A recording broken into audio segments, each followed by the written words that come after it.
आरोग्य यंत्रणा जर आजारी असेल तर उपाय करायचा की डोळे झाक हे सरकारला ठरवावं लागेल। पुढे जाऊ बातमी नव्या सरकारची आहे। राज्यातील विधानसभा निवडणुकांचा निकाल हा 23 नोव्हेंबरला जाहीर झाला। त्यानंतर महायुतीचे मुख्यमंत्री म्हणून देवेंद्र फडणवीस हे मुख्यमंत्रीपदी विराजमान झाले, तर एकनाथ शिंदे आणि अजित पवार यांनी उपमुख्यमंत्री पदाची शपथ घेतली। पण त्यानंतर राज्यातील मंत्रिमंडळ विस्तार कधी होणार याकडे सगळ्यांचंच लक्ष लागलेलं होतं। अखेर उद्या मंत्रिमंडळाचा विस्तार होणार आहे। कुणाकुणाला मंत्रिपद मिळणार बघूयात या संदर्भातला हा स्पेशल रिपोर्ट। तारीख पे तारीख म्हणता म्हणता महायुती सरकारच्या मंत्रिमंडळ विस्ताराला मुहूर्त मिळाला। 15 डिसेंबरला नागपूरच्या राजभवनात नव्या मंत्र्यांचा शपथविधी सोहळा पार पडणार आहे। म्हणजे विधानसभेच्या निकालानंतर 23 दिवसांनी मंत्रिमंडळ अस्तित्वात येत आहे। राज्याच्या राजकारणात विदर्भाचं स्थान अधिक मजबूत करण्यासाठी मंत्रिमंडळ विस्तारासाठी नागपूर निवडला की चर्चा रंगली आहे। 23 नोव्हेंबरला निकाल लागला, 5 डिसेंबरला सरकारचा शपथविधी संपन्न झाला, 15 डिसेंबरला आता मंत्रिमंडळाचा विस्तार होतोय। या मंत्रिमंडळात भाजपचे 21, शिवसेनेचे 12 आणि राष्ट्रवादीचे 10 मंत्री शपथ घेणार असल्याची माहिती आहे। भाजपला पालकमंत्री हवा आहे पुढे विस्तार होणार तुमच्याच कार्यकर्त्यांची मागणी लवकरच पूर्ण करणार की नाही? सगळी माहिती लवकरच भाजपला पालकमंत्री हवा आहे पुढे विस्तार होणार तुमच्याच कार्यकर्त्यांची मागणी लवकरच पूर्ण करणार की नाही? सगळी माहिती लवकरच अजून पूर्ण मंत्रिमंडळ नाही। मुख्यमंत्री आणि 2 उपमुख्यमंत्री, उपमुख्यमंत्र्यांकडे कोणत्याही खात्याचा कारभार नाही। अशा पद्धतीने राज्याचा कारभार चालू आहे। मंत्रिमंडळाचा विस्तार 8 तारखेला होईल, 7 तारखेला होईल, 12 तारखेला होईल, 13 तारखेला होईल, 14 तारखेला होईल। आज 14 तारीख आलेली आहे, आता 15ला होणार असं म्हणतात। तर काय कुठं काय आता देवाला माहित म्हणण्यापेक्षा मोदी आणि शहांना माहित।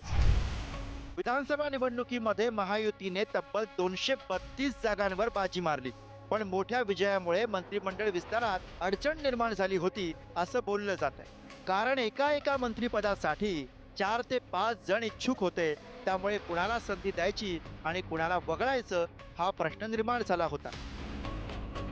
भाजपचे संभाव्य मंत्री असतील मंगलप्रभात लोढा, मलबार हिल मुंबई, आशिष शेलार वांद्रे पश्चिम मुंबई, अतुल भातखळकर कांदिवली पूर्व मुंबई, रवींद्र चव्हाण डोंबिवली, नितेश राणे कणकवली सिंधुदुर्ग, शिवेंद्रसिंहराजे भोसले सातारा, गोपीचंद पडळकर जत सांगली, माधुरी मिसाळ पर्वती पुणे, चंद्रशेखर बावनकुळे कामठी नागपूर ग्रामीण, संजय कुटे जळगाव जामोद बुलढाणा, गिरीश महाजन जामनेर जळगाव, जयकुमार रावल शिंदखेडा धुळे, राधाकृष्ण विखे पाटील शिर्डी अहिल्यानगर, मराठवाडा पंकजा मुंडे विधान परिषद आमदार आणि अतुल सावे संभाजीनगर पूर्व।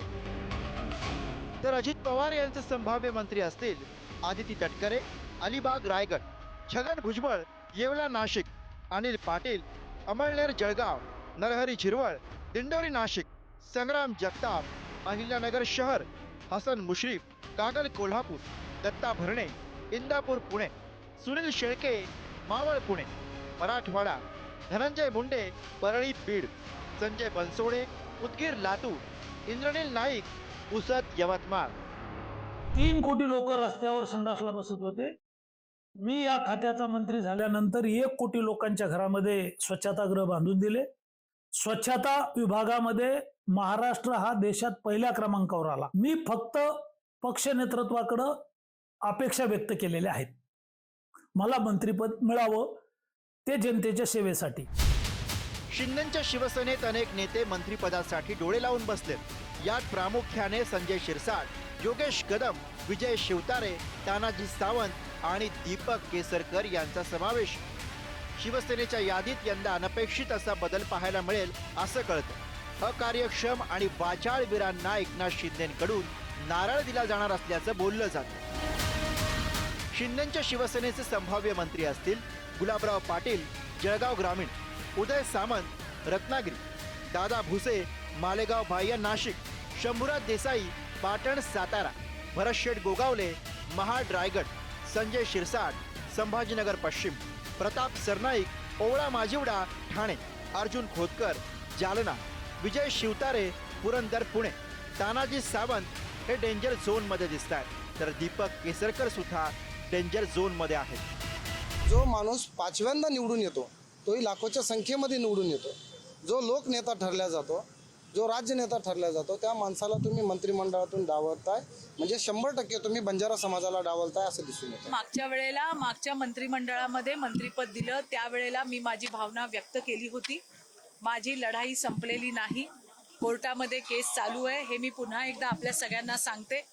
आणि दुसरी महत्त्वाची गोष्ट की मागच्या वेळेला जे मंत्रिपद दिलं गेलं होतं त्यावरती तत्कालीन मुख्यमंत्री एकनाथराव शिंदे यांनी हे स्पष्ट केलं होतं की तत्कालीन मुख्यमंत्री उद्धवजी ठाकरे यांनी त्या ठिकाणी त्यांना क्लीन चिट दिल्यामुळे आम्ही त्यांना मंत्रिमंडळात घेतलंय. या वेळेला काय होतं बघूया. मंत्रिमंडळ विस्तारात जी काही मंत्रिपदं वाट्याला येतील ती पदरात पाडून घेण्यावर अजित पवारांचा भर असल्याचं कळतं. तर भाजपत इच्छुकांची संख्या जास्त असल्यामुळे काही मंत्रिपदं रिक्त ठेवली जाऊ शकतात असंही बोललं जातं. एकनाथ शिंदे यांच्या बंडात साथ दिलेल्या बहुतेक आमदारांना मंत्रिपदाचे वेध लागलेत. त्यामुळे इच्छुक आमदारांची नाराजी दूर करण्यासाठी अडीच वर्ष अशी मंत्रिपदं वाटून देण्याची योजना एकनाथ शिंदे यांनी आखल्याचं कळतंय. अशा परिस्थितीत मंत्रिपदी कुणाकुणाची वर्णी लागणार याकडेच राज्याचं लक्ष लागलंय. ब्युरो रिपोर्ट, पुढारी न्यूज.